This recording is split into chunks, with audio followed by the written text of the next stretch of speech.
Number 3. My dad has been an MTA Transit subway station manager for 35 years. With this job, there has to be a manager on duty at all times, so he's practically done every single possible shift throughout his career. That means he's done his fair share of night shifts. Most trains were completely empty throughout the night. He said it was the only nice part about doing the night shift. He has a series of funny and weird night shift stories to tell, but there's one downright horrifying one. My dad had just boarded the train to move to his office at another station. He was alone when he got on, which was at about 3 in the morning. At the next station, someone boarded. My dad describes him as a white, tall and skinny man, wearing a heavy jacket and beanie. He shot my dad a quick glance before sitting in the furthest corner away from him. My dad said that he felt uncomfortable as the guy kept looking up at him every so often. When my dad's stop came, he got off, as well as the other man. He walked to his office door, unlocked it, and looked behind him. The man in the jacket was pacing around only about 50 feet away. My dad stepped into his office, shut the door, locked it, and sat at his desk. 5 minutes later, someone started to try and turn the doorknob. After the person on the other side of the door realized it was locked, they started to knock softly. My dad called out, "Who is it?" And they responded, "I want to talk." He told whoever it was to go away. He says he knew trouble when he saw it. He had a good feeling it was the guy from the train, as this station at a time like this was apparently always completely empty. My dad told the guy to go away. He continued to knock for a good 5 minutes. My dad finally pulled up the security camera screens and brought up the camera pointed to his office door. Sure enough, there was the guy from the train, wearing the jacket and beanie. Coincidentally, as soon as my dad brought up the camera, the man walked away. So my dad did whatever his work consisted of for about half an hour in that office. Before leaving to catch the next train, he checked the camera to make sure that the weird guy wasn't out there. He locked up and walked down the stairs to the train platform, where he got on the train right away. Looking out the window, he saw the guy from before walking down the stairs to the platform, and then stepping on the train into the same car as my dad. He sat down on the opposite side, a few seats to the right. My dad tried to look away and pretend not to notice him, but he knew the guy was staring at him. He at one point gave in and stared back, giving a slight nod and smile and some sort of truce attempts before looking away again. The man stared at my dad the whole ride to the next station, but my dad never looked back at him once after the first time. Now you may be asking, why didn't he try to forcibly get the guy to back off? Well, despite my dad's intimidating size, he's always been a complete teddy bear, no bark and no bite. Plus, he says he feared that that guy was armed and that one small motion could lead to death. When the train stopped at the station, my dad practically ran all the way back up to the streets, constantly glancing over his shoulder. And yes, the man from the train was following him. My dad had to find the first public building still open to try and escape. He found a Wendy's that was open and stepped inside. He sat and watched as the guy following him walked up to the window, stopped, and stared my dad down through the glass for about 10 seconds before turning around and walking across the street and then down the sidewalks. My dad said he ate, waited a little longer, then left the Wendy's to get to his third and final station for the night. The scariest part, when my dad was in his third office, as he was checking the security cameras out of the paranoia of the situation, he caught the guy from the train pacing around the outside, only about 30 feet from his office. He then stopped, looked up at the camera, and according to my dad, literally froze and stared for no less than a minute. When he finally lowered his head, he walked away, out of the station, to never be seen by my dad again. My dad doesn't know if he was followed after leaving the Wendy's, but that would only make sense. The guy was clearly disturbed, possibly homeless and/or dangerous, and who knows what he actually wanted with my dad. Number 2. Me and my 3 friends were in New York around Christmas time. We didn't finally decide to leave until about maybe 2 in the morning. We got on the first train that we could catch, and as expected, it was empty. We were pretty sobered up by then. Then there was a sudden commotion in the next car over. We had peeked through the glass in between the cars, and there were two hooded men, or maybe teenagers, standing obnoxiously close to a woman sitting in one of the seats who was screaming for help. I suggested that we go over and kick their asses, but as me and a buddy got a closer look, we saw they were armed with handguns. I pushed all my friends to get to the next car over, away from the armed men. I took a look back and saw one of the men pointing at us before starting to follow. We ran through at least 3 different cars with the men following us before the train finally stopped at the next station. We all booked it through the old station to the nearest place we could hide.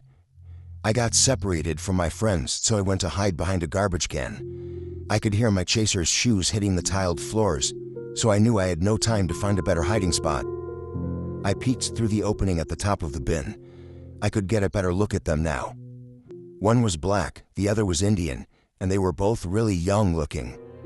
I was sure they were only trying to rob us, until I heard one of them say, "If you find them, kill them." I hope you understand why I almost gave away my position in reaction to hearing this. With a gasp and almost pulling the garbage bin down with me as I returned to cover, I consider it a miracle neither of them caught me. They left the area. I took notice that they didn't have their guns drawn at that moment. I ran in the opposite direction of the two and quickly caught my friends who were waving me over from behind a large pole. I took cover with them behind another pole not far from that one, and we waited for as long as we thought necessary. The big shock to the story, though, was when we caught glimpse of the woman from the train, who we thought was being threatened by the two men, walking over in the direction of the men and then calling something along the lines of, "Where are they? Don't tell me you didn't get them." The two men reappeared from beyond a corner, walking over to the woman.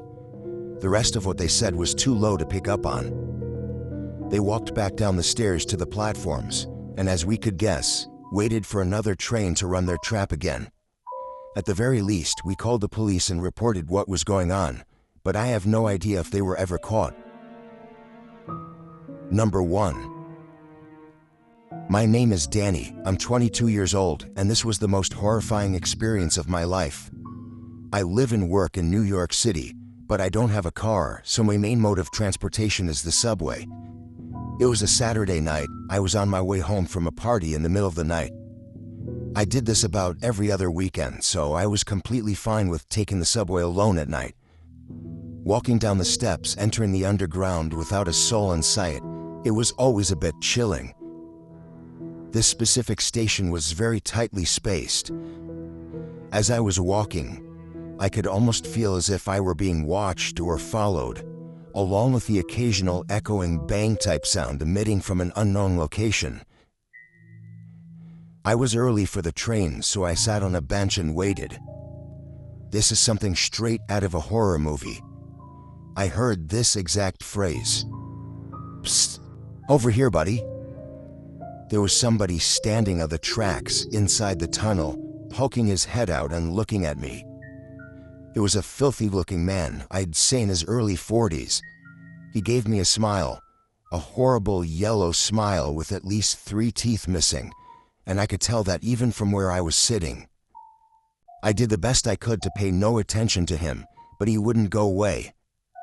There was laughing coming from inside the tunnel, and then another disgusting-looking man stuck his face out as well.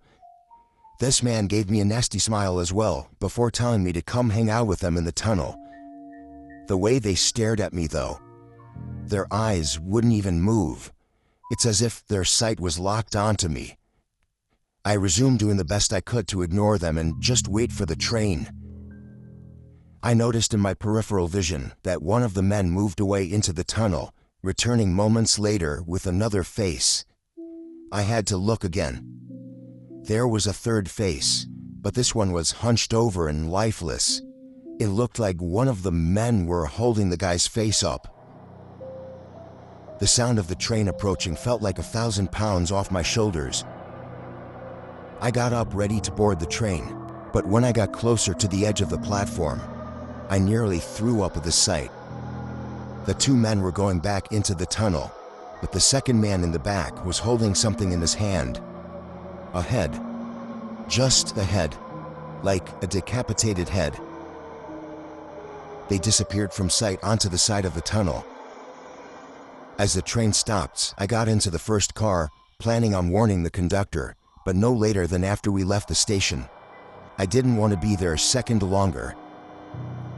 As the train began to move, I saw legs moving down the stairs to the platform, but that was it. I didn't get to see who it was. But what I did get to see, as the train moved into the tunnels, I caught a glimpse of a group of men, hunched up against the railing, inches away from the train window. And they were all looking right at me. I knocked on the conductor's door like a madman, screaming it was an emergency. He opened up and I explained what I just saw. He radioed to somebody in charge of the station, as well as another higher-up of the company, who I'm sure took care of it, or contacted the proper authorities or security, whatever. It seemed to take ages for my stop to come, but when it did, I practically had a hop in my walk from relief.